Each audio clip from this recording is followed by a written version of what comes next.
bem? Vamos lá então com o nosso correspondente médico. Tudo bem, doutor Fernando? Bom dia. Bom dia, Elisa. Tudo ótimo. Vamos lá. E você sabe que pode participar com a gente, pode e deve, viu? Porque a gente adora a sua participação. Hashtag correspondente médico, ainda mais nesse tema que a gente recebeu bastante comentário pela rede social, até solicitando que nós falássemos mais disso. Ansiedade e a relação da ansiedade com a compulsão alimentar, comer desenfreadamente. Veja só, uma pesquisa divulgada pelo Google apontou que só neste ano os brasileiros procuraram 3 vezes mais pelo tema ansiedade do que nos últimos 16 anos.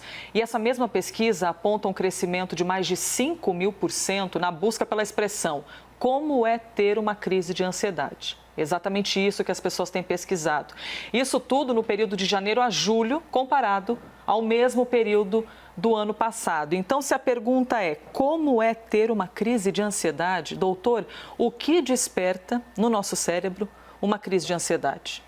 Quando a gente está preocupado com o futuro, e a gente tem tudo para vivenciar isso nos dias de hoje, com a questão da pandemia, do coronavírus, da incerteza do ponto de vista econômico, enfim, o nosso cérebro ele fica preparado no estado de expectativa para medidas a serem tomadas e como minimizar danos. Então, assim, isso pode afetar a saúde de diversas formas, inclusive com o nosso comportamento, com alteração do ritmo do sono, com alteração do ritmo alimentar e do comportamento relacionado a isso, com a irritabilidade e até mesmo com a nossa própria sensação de segurança. E aí quem está assistindo a gente pensa, ansiedade, sentir-se agitado, meio irritado, eu sei o que é isso, mas qual que é a diferença entre ter uma crise e estar frequentemente irritado, ansioso? Tem muita diferença? Dentro do processo da ansiedade, a gente sabe que o nosso país tem um grande número de ansiosos e quando a gente pega a capital do estado de São Paulo, esse número ele acaba sendo um número de relevância internacional. A gente é até citado como um país e como uma cidade de pessoas ansiosas. Então, viver num comportamento ansioso é viver sempre preocupado. Um indivíduo que tem uma crise de ansiedade, vamos falar do exemplo típico máximo que isso pode acontecer, uma crise de pânico. O indivíduo tem sinais e sintomas físicos, como, por exemplo, aumento da frequência cardíaca nesse momento, uma sensação de alteração da percepção do mundo ao seu redor, um desconforto muito grande, a respiração pode ficar mais acelerada e uma sensação de desconforto em relação ao que vem acontecer ali na frente. Existe uma sensação iminente de falta de controle imediato com a situação. É o seu caso? Você já passou por isso? Gostaria de comentar, fazer uma pergunta? Participe pela hashtag correspondente médico. Aqui já apareceu uma imagem que fala a respeito de quê? Compulsão alimentar. Por que apareceu essa imagem? A ansiedade pode desencadear alguns problemas, correto? A pessoa pode descontar a ansiedade em alguns outros problemas, correto? Exatamente. Existe uma forma natural de se abrandar essa sensação desconfortável. Uma delas pode ser o indivíduo roer unha. Você já deve ter visto isso, né? As pessoas que levam constantemente a mão na boca, ou então que puxam o cabelo, ou então se coçam. Mas de todas essas, a forma mais natural e simples é através do ato de comer de uma forma descontrolada. Não só em volume, mas também em períodos diferentes do usual. Então o indivíduo está sempre beliscando alguma coisa, ou então ele passa ali o seu tempo na frente da televisão ou na frente de uma outra atividade, ingerindo alimento e muitas vezes nem se recorda do sabor ou por que começou aquele comportamento. Então, na verdade, essa pessoa não sente uma fome, de fato, não é uma necessidade. Ela come por um outro motivo. Exato. Então vamos observar. Quando a gente tem nessa arte mostrando o motivo pelo qual a gente come, a gente tem um caminho natural que mostra para a gente a busca de saciedade. Isso aqui acontece numa estrutura cerebral profunda chamada hipotálamo. Então o nosso organismo necessita de elementos para funcionar bem. Necessita de água, necessita de glicose, necessita de proteína, necessita de vitaminas. Isso faz com que então a gente tenha o drive, a busca pela alimentação. E a sociedade convencionou, né? Café da manhã, almoço, janta, lanches no intervalo. Organizou as refeições. Exato, e tudo ok. Então, através disso, a gente tem a saciedade. Que é normal, é isso? Que é a necessidade que o nosso corpo tem para funcionar. É o combustível que a gente precisa diariamente, além da respiração da própria alimentação. Agora, dentro do cérebro existe um outro caminho também, e que a alimentação participa, que é o acionamento do circuito de recompensa cerebral.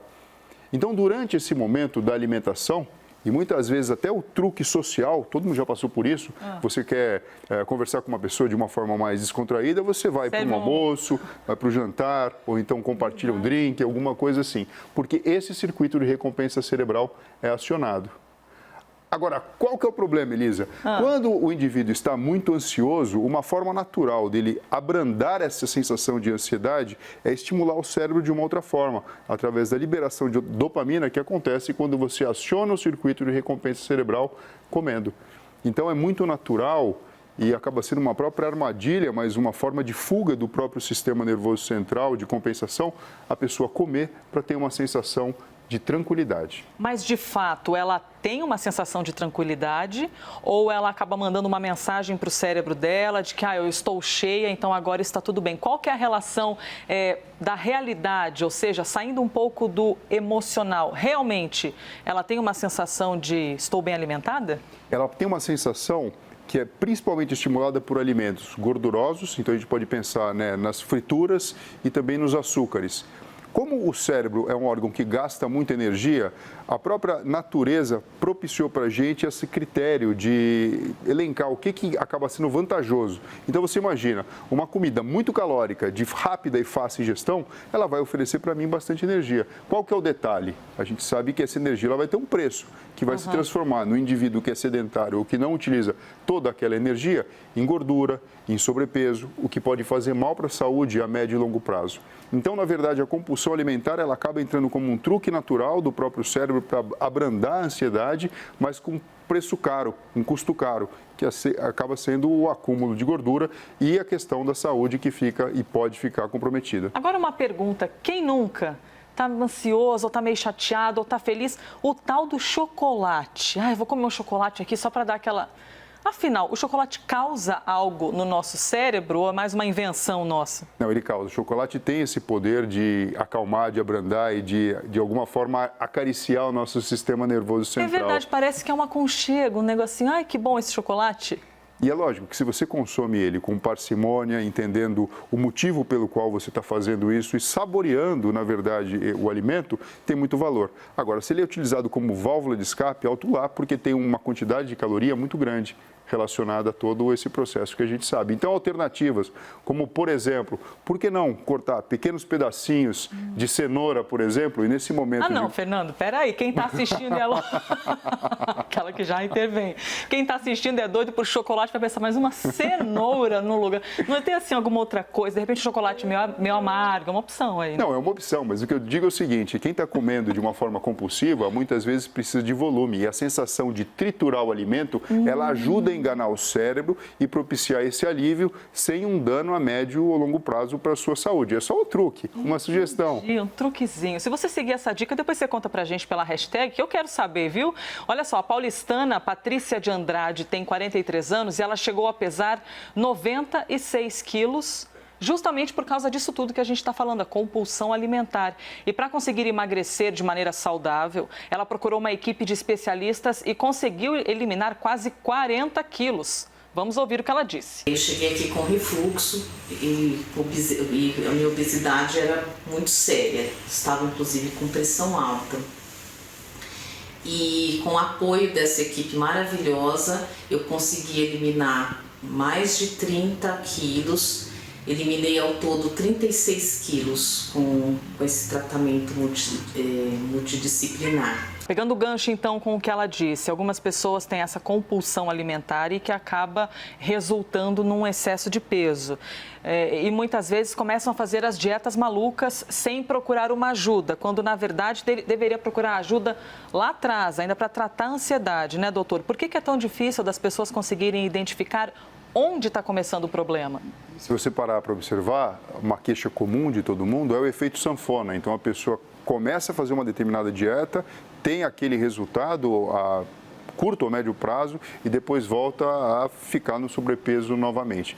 Ela falou ali uma palavra que eu acho que é de muita valia e todo mundo precisa entender atualmente, que é o caráter multidisciplinar do tratamento. Então, se a pessoa está ansiosa, muitas vezes ela precisa ter um circuito relacionado com determinado neurotransmissor equilibrado para que ela deixe de ter esse comportamento. Ou então, que seja submetida a uma psicoterapia ou um olhar diferente, por exemplo, de uma equipe de nutricionistas, para que ela possa fazer uma mudança consistente na sua vida. E isso sim vai causar a mudança a longo prazo.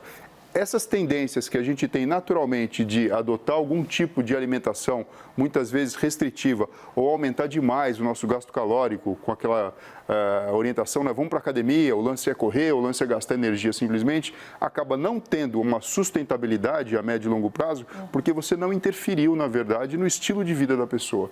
Então, por isso que acaba esse sendo o grande truque, a orientação. O caminho existe, é possível resolver esse problema, mas ele requer um cuidado e um olhar diferenciado para todos.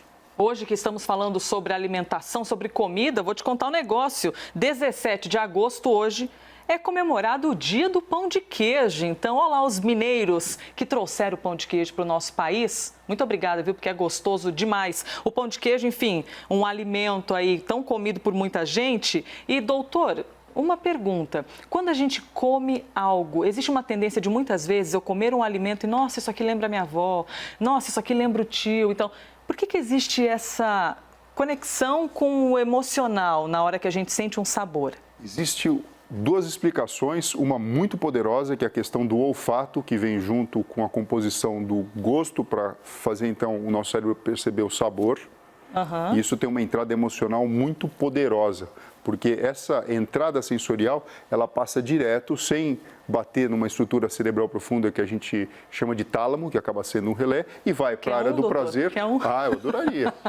E para a área da memória. Então, assim, além de ser gostoso, além de ter calorias, além de estimular o circuito de recompensa cerebral, entra dentro da nossa memória afetiva. Então, você tenta buscar não simplesmente o gosto do alimento que é agradável, mas também buscar aquele momento de maior afago. Então, como você falou, lembrar da sua avó, da sua tia, daquela amiga de faculdade que você comia um pão de queijo, tomava um café enquanto discutia os trabalhos, enfim, de momentos que são extremamente valiosos. Quanta coisa o alimento significa para a gente, hein?